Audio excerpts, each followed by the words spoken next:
asymptotic notations. So in this part, we will learn a very abstract special notations, asymptotic notations.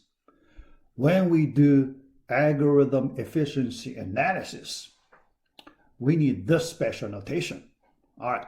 First, in our B.1, let us learn a useful idea, the impact of organized data. Get data organized. Is it a good idea or not? Yeah. We need to look at the problem first. Yeah. So let's look at the problem. Yeah. All right. Our problem number 5, element uniqueness problem. It's a simple problem, element uniqueness. From its name, you can guess what we are going to do. Yeah. Still, given an array. Yeah. How to check if all the elements are distinct. Okay? It's a simple problem. The question is, we want to do it in an efficient way, as fast as possible. Yeah. Here, let us do in 2 different methods. Method 1, do nothing to organize data. We do not organize data. Okay? Yeah. So in the first step, in the data organizing step, we do not want to pay any cost. So there is no cost in data organizing step. Let us just work on checking directly. Yeah. Or we can call brute force method. Yeah. So this way, we can call brute force method. Okay. Yeah. Straightforward way to solve it. Yeah. All right. It's very easy. When we do checking, yeah, the idea, first we want to check if the first element is repeated somewhere in the array, right? To check that, how many comparisons do we need? Very easy. You just compare 1 by 1 with all the remaining elements, right? So that is n-1 comparisons. Now, if you get a match, you stop. So you return the answer, then you get a solution. Yeah. Otherwise, if you cannot get a repeated copy anywhere in the remaining of the elements, then you look at the next element. Then do the comparison with all the remaining elements. You need n-2 comparisons, and so on. Now, keep doing this until you get to the second to last element. You just need 1 comparison. After that, the last element, no comparison. Okay? Yeah. So in this way, you get a solution. Okay? All right.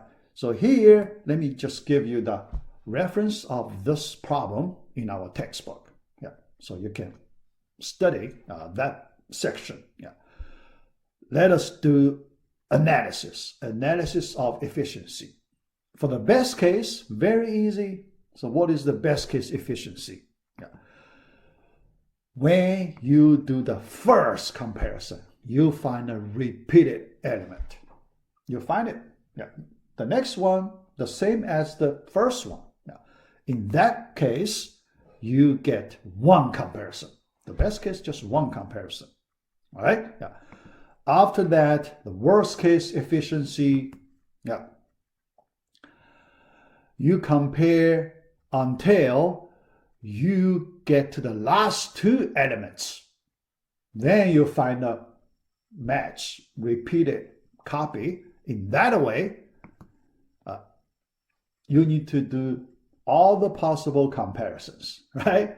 So the worst case, you need this many comparisons. All right. Yeah. How to calculate average case efficiency? right? Average case efficiency. Yes, yeah. Here, before you try, I like you to refer to our linear search question. Linear search, we have the worst case, we have the best case, how to calculate the average case efficiency, right? Yeah. If you go back to that example, here we have the similar situation. Yeah. In the linear search, to get an average case efficiency, we need to make some reasonable assumption on the probability, right? Probability. Yeah. Here, think about if we need that kind of assumption related to the probability. Okay, all right. Yeah. Later, if we have time, I can discuss about that. Yeah. All right. Let us move to our method number 2. In our second method, we are willing to pay some cost to organize data. Yeah. We want to see if we can improve the overall efficiency. Yeah. So this is something like investment idea. Yeah. Here, this is the investment idea.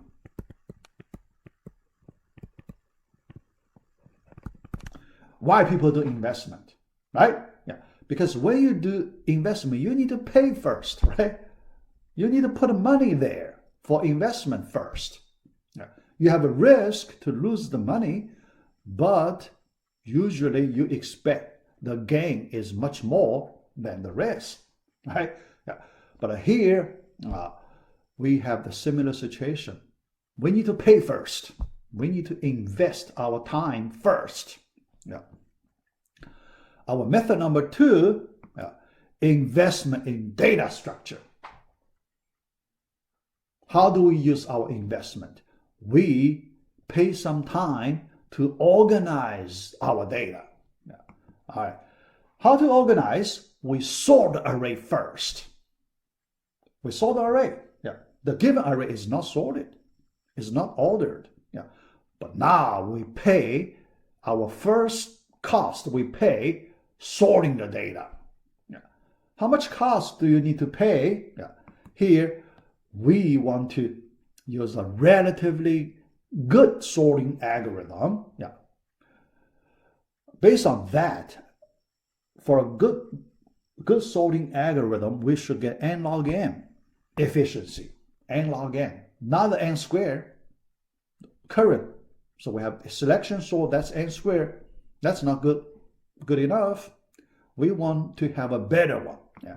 But this kind of sorting algorithm we will learn later. Yeah. Here we just assume we have that. Okay? Yeah. Like quick sort, merge sort, heap sort, we can all get this kind of efficiency. Okay? Yeah. So we don't worry about that. Yeah, we just pay this much cost in the first step. Yeah.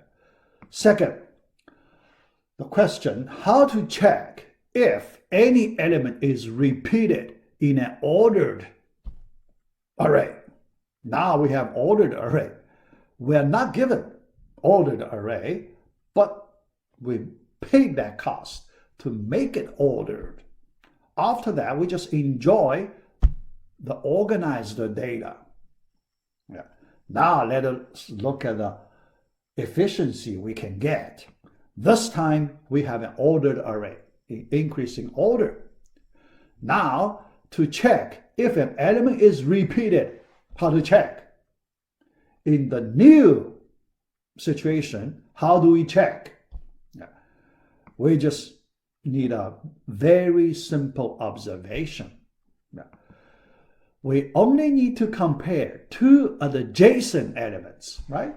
Because after you sort all the array, if there are two elements repeated, you can find two adjacent elements that have the same value.